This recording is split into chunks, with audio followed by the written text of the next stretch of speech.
Alors, ici je me trouve dans ma chambre d'hôtel et j'aimerais simplement te parler d'atmosphère. En effet, l'atmosphère, ça compte énormément. Quand tu te trouves dans une atmosphère qui te porte, une atmosphère qui est plus ou moins en alignation avec toi, tu vois, les tours, c'est amusant, tu vois, les hautes tours de l'extérieur. Je me trouve à Melbourne, si tu te demandes, et c'est vrai que se dépasser, se surpasser et toujours avoir quelque chose de nouveau sur lequel tu peux compter, tu peux te dire voilà, maintenant je suis ici, je suis en train de réaliser peut-être A, B ou C, comment je peux me dépasser pour réaliser F ou autre chose?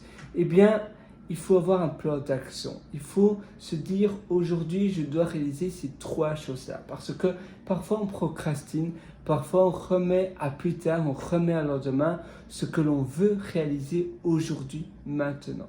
Et c'est ça le problème. C'est le fait de remettre à plus tard, au lendemain, les choses que l'on peut réaliser aujourd'hui, maintenant. Donc, comment réaliser cela? Eh bien, il faut accomplir ces trois choses que tu t'imposes à faire aujourd'hui. Et ça ne doit pas être des grandes choses, mais ça doit être des choses qui sont importantes. Des choses où tu sais que ça aura de l'impact, ça fera la différence comparé à d'autres choses qui seront finalement pas très significatives. Donc, toujours voir la différence, c'est un peu comme la loi de Pareto qui dit qu'il faut réaliser les 20% qui vont apporter les 80% de résultats. Ici, dans tes journées, qu'est-ce que tu peux faire pour te concentrer sur les 20% qui vont donner 80% du résultat dans ton quotidien? Il faut toujours voir les choses comme cela. Qu'est-ce que je peux faire pour me concentrer dans les 20% de choses qui va finalement me donner sur le long terme 80% du résultat. Donc aujourd'hui, les trois tâches. Et donc tu peux écrire cela sur un carnet par exemple et tu vas écrire les choses les plus importantes que tu veux absolument réaliser aujourd'hui. Qu'est-ce que tu veux absolument accomplir aujourd'hui et qui va donner 80% oui, du résultat.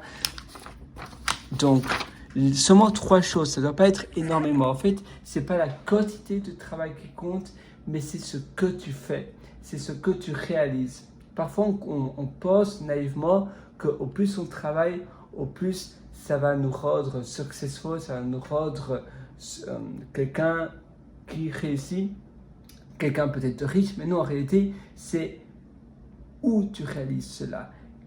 Est-ce que ce que tu fais compte vraiment? Est-ce que il y a toujours des choses, parfois on peut passer des heures et des heures à faire des choses, mais qui ne rapportent absolument rien, ou finalement qui sont insignifiantes, ou là, comment on dit ça, non significatives, insignifiantes, Attends, je vais essayer on va faire ça ensemble. Celle-là, j'arrive plus à parler.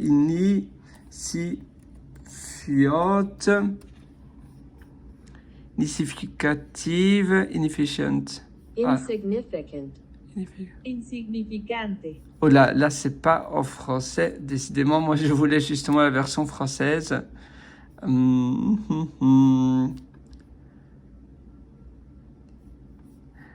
Insignifiant. Insignifiant, oui. Oula, je ne sais plus parler. Donc voilà, donc les choses insignifiantes, les choses insignifiantes qui finalement insignifiantes, ça paraît. Insignifiant. Bon, voilà, les choses insignifiantes qui ne servent à rien. Non, toi, tu vas simplement te concentrer sur ce qui compte réellement. Voilà, moi je suis avec toi du fond du cœur. Pause et médite à cela. Réfléchis quelles sont les choses qui pour toi, eh bien, tu penses réellement que ça va faire la différence. Tu te dis oui, pour moi, c'est ces choses-là qui vont faire la différence. Je crois en cela et donc base-toi aujourd'hui concentre-toi sur ces 3 choses-là, écris-les. Tu vas les écrire sur un carnet, c'est important de s'engager. Et une fois que c'est écrit, tu vas faire ces 3 choses-là dans ta journée. D'abord, tu les écris, donc d'abord, tu t'engages à les faire, tu te dis oui, je suis persuadé que c'est ça qui va faire la différence. Et puis après, tu vas les accomplir dans ta journée d'aujourd'hui. Et puis après, le lendemain, tu fais la même chose. Tu peux faire une rétrospective de ce qui s'est passé hier. Est-ce que ça valait la peine? Est-ce que je suis content? Est-ce que ça m'a aussi rendu épanoui? Oui ou non? Et puis après, tu vas itérer comme cela. Si tu veux aller encore plus loin dans ton épanouissement au quotidien, eh bien, je t'invite également à me rejoindre sur pierrewriter.com. C'est pierrewriter.com. Ciao!